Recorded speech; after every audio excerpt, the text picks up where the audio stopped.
గాను అదొక ఖురాన్ గాను అదొక భగవద్గీత గాను భావిస్తూ టిక్కు పెట్టమని చెప్పి ప్రతి ఇంటికి పంపించి టిక్కు పెట్టమని చెప్పి ప్రతి అడుగుతూ ఆ ప్రతి అక్క చెల్లెమ్మల ఆశీస్సులు తీసుకుంటూ ఆ ఇంట్లో ఉన్న అవ్వాతాతల దీవెనలు తీసుకుంటూ ఏ రోజు కూడా ఈ మాదిరిగా బటన్లు నొక్కడం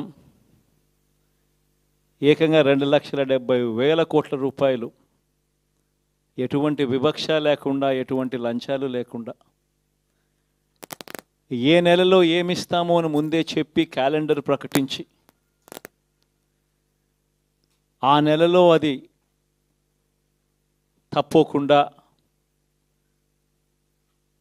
ప్రతి సంవత్సరం తూచా తప్పకుండా ప్రతి సంవత్సరం అది జరిగేట్టుగా చేస్తూ ఏకంగా 2,70,000 కోట్ల రూపాయల వివిధ పథకాల ద్వారా మాట తప్పకుండా జరగడం కూడా గతంలో ఎప్పుడూ కూడా చూడలేదు, జరగలేదు. ఇవన్నీ కూడా నేను ఏదైతే చెప్తా ఉన్నానో ఇవన్నీ ఎప్పుడూ చూడని మార్పులు, గతంలో ఎప్పుడూ జరగని సంస్కరణలు. విద్యారంగంలో అయితేనేమి, వైద్య రంగంలో అయితేనేమి, వ్యవసాయ రంగంలో అయితేనేమి, సామాజిక న్యాయం అంశంలో అయితేనేమి, మహిళా సాధికారత అంశంలో అయితేనేమి, గవర్నెన్స్ విషయంలో అయితేనేమి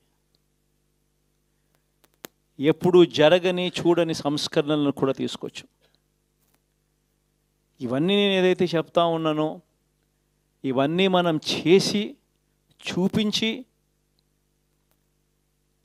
ప్రజల మన్ననలు పొందిన తర్వాతే ఎన్నికలకు వెళ్ళాం. ఎన్నికల్లో ఏమైందో తెలీదు.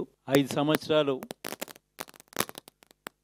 కళ్ళు మూసుకుంటే సార్ అయిపోయింది. 5 సంవత్సరాలు మళ్ళీ 2024 నుంచి 2029 కూడా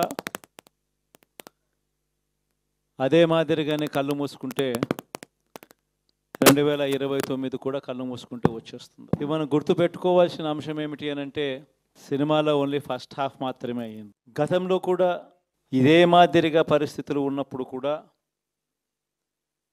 మనం ఏ మాదిరిగా పైకి లేచాము అన్నది కూడా మీ అందరికీ తెలిసిన విషయాలే. నేను ఒక్కటే మీ అందరికీ చెప్తా ఉన్నా, ప్రజల్లో ఈరోజు మనం చేసిన మంచి ఉంది, ఇంటింటికి మనం చేసిన మంచి ఇంకా బ్రతికే ఉంది. ప్రజల్లో ఈరోజు మనం చేసిన పాలన మీద విశ్వసనీయత అనే పదానికి అర్థం ఈ రోజుకి కూడా ప్రజల్లో ఉంది. గడప గడపకు మనం చేసిన మంచి ఇంకా ప్రజల్లో